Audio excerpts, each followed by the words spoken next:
అందరికీ నమస్కారం. మన జీవితంలో సఫరింగ్ ఎక్కువగా బయట పరిస్థితుల వల్ల కాదు, చాలాసార్లు అది మన మనసు యొక్క స్వభావం వల్లే జరుగుతుంది. మనసు కొన్ని అలవాట్ల వల్ల పదే పదే సఫరింగ్లోకి పడుతుంది. అయితే మన మనసు ఏ కారణాల చేత సఫరింగ్లోకి వెళుతుందో ఒక్కసారి చూద్దాం. మన మనసు వేగాన్ని ఎక్కువగా కోరుకుంటుంది. ఏ పని అయినా వెంటనే జరగాలని ఆశిస్తుంది. కొంచెం ఆలస్యం జరిగినా మన మనసు అసహనంగా ఫీల్ అవుతుంది. ఇక చూడండి, అక్కడి నుంచే సఫరింగ్ ప్రారంభమవుతుంది. ఇంకొక కారణం, మనసు రుచికి ఎక్కువగా ఆకర్షితమవుతుంది. తిండి మరియు ఆనందం కోసం ఎక్కువగా పరిగెడుతుంది మనసు. దానివల్ల ఆరోగ్యం దెబ్బతింటే మళ్ళీ అదే మనసు సఫరింగ్లో పడిపోతుంది. ఇంకొక కారణం, మనసు పోల్చుకోవడం ఇష్టపడుతుంది. ఇతరులతో తనను పోల్చుకుంటుంది. ఆ పోలిక అనుకూలంగా లేకపోతే మనసు మళ్ళీ బాధలోకి వెళుతుంది. ఇంకా మనసు గుర్తింపును కోరుకుంటుంది. ప్రశంసలు మరియు ఐడెంటిటీ కోసం పరిగెడుతుంది. ఒకవేళ ఆ ప్రశంస, ఆ ఐడెంటిటీ సరిగ్గా రాకపోతే, తను అనుకున్నట్టుగా రాకపోతే మళ్ళీ మనసు సఫరింగ్లోకి వెళ్ళిపోతుంది. ఇంకో విధానంలో చూడండి, మన మనసు భావోద్వేగాలకు త్వరగా లోనవుతుంది. చిన్న చిన్న విషయాలకు కూడా పెద్ద భావోద్వేగంగా మారుతాయి. ఆ భావోద్వేగాలు పెరిగినప్పుడు మన మనసు సఫరింగ్లో, అంటే బాధలో పడిపోతుంది. ఇంకా మన మనసు ఒంటరితనాన్ని అనుభవిస్తుంది. ఎక్కువగా ఆ ఒంటరితనం పోగొట్టుకోవడానికి ప్రయత్నిస్తుంది. అది ఒంటరితనము తను అనుకున్నట్టుగా లేనప్పుడు మళ్ళీ మనసు సఫరింగ్లోకి వెళ్ళిపోతుంది. మనసు ఎప్పుడూ ఈ ప్రాపంచిక జీవితంలో ఏదో సాధించాలి, ఏదో పొందాలి, ఏదో గెలవాలి, ఏదో కావాలి అనే ఆరాట పోరాటంలోనే పరిగెడుతూ ఉంటుంది. అది మనసు యొక్క స్వభావము.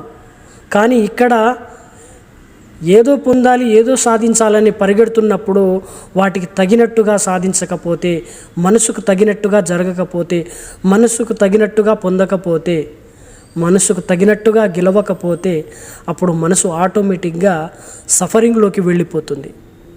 ఇది మనసు యొక్క స్వభావం. అయితే ఒకసారి మనకు మనం ఆలోచిస్తే, మనసు నిత్య జీవితంలో ఏదో కావాలి, ఏదో పొందాలి, ఏదో సాధించాలనే ప్రయత్నం చేస్తూ ఉంటుంది. ఇక్కడ మనం ఆలోచించాల్సింది, మనసు ఏది పొందాలో, ఏది సాధించాలో, ఏది చేయాలనుకుంటుందో దాన్ని ఆపడము కాదు, దాన్ని వద్దు అనుకోవడము కాదు. కానీ ఇది ఎందుకు ఇలా ప్రవర్తిస్తుంది అని మనం అర్థం చేసుకోగలిగితే, మనం ఏది సాధించాలో, ఎంతవరకు సాధించాలో, ఏ విధంగా జీవించాలో మనకు అర్థమవుతుంది. మన మనసు యొక్క స్వభావం కూడా మనకు అర్థమవుతుంది. అందుకే నేను కొన్ని సందర్భాల్లో చెప్పాను, మనిషికి జ్ఞానం ఎంత ఉన్నా, తెలివితేటలు ఎంత ఉన్నా, కళా నైపుణ్యం ఎంత ఉన్నా, బుద్ధి విచక్షణ కూడా ఎంత ఉన్నా, మనిషి మాత్రము తన మనసుతో సఫరింగ్లోకి వెళ్తూనే ఉంటాడు.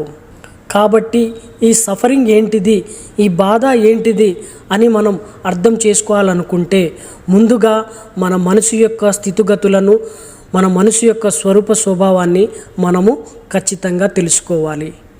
అందుకే నేను ఇంతకుముందు ఆడియోలో చెప్పాను, రోజు 20 నిమిషాల పాటు మనకు మనమే ఒంటరిగా ఏకాంతంగా కూర్చొని మన మనసు యొక్క స్వభావాన్ని గమనిస్తే, మన మనసు ఎక్కడెక్కడ వెళ్తుంది, ఏ విధంగా ప్రవర్తిస్తుంది, ఏ విధంగా ఆలోచిస్తుంది అనే మన మనసునే మన ఆలోచనలు గమనించగలిగితే మన మనసు యొక్క స్వభావము మనకు అర్థమవుతుంది.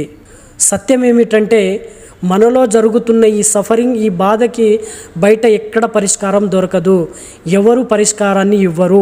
ఒకవేళ ఇచ్చినా అవి తాత్కాలికమే. నిజమైన పరిష్కారము మన లోపల మనకు మనమే తెలుసుకున్నప్పుడు, మన మనసుని మనమే అర్థం చేసుకున్నప్పుడు శాశ్వతమైన పరిష్కారము, మన మనసు యొక్క సఫరింగ్ యొక్క మూలాన్ని మనం అర్థం చేసుకోగలము. ఇది నిజమైన ఆధ్యాత్మిక యొక్క స్థితి. ఇది మన సనాతన ధర్మంలో చెప్పబడింది. అందుకే పూర్వీకులు చెప్తూ ఉంటారు, జీవుడే దేవుడు, నీ లోపలే దేవుడు ఉన్నాడు. అంటే నీ మనిషి యొక్క స్థితిగతులను నువ్వు తెలుసుకుంటే లోపల సహజ సిద్ధంగా ఉన్న ఆ శక్తి మూలాన్ని తెలుసుకోగలిగితే, చూడగలిగితే అదే మనలో నిత్య చైతన్యంతో సాక్షిభూతంగా ఉన్న దైవస్థితి.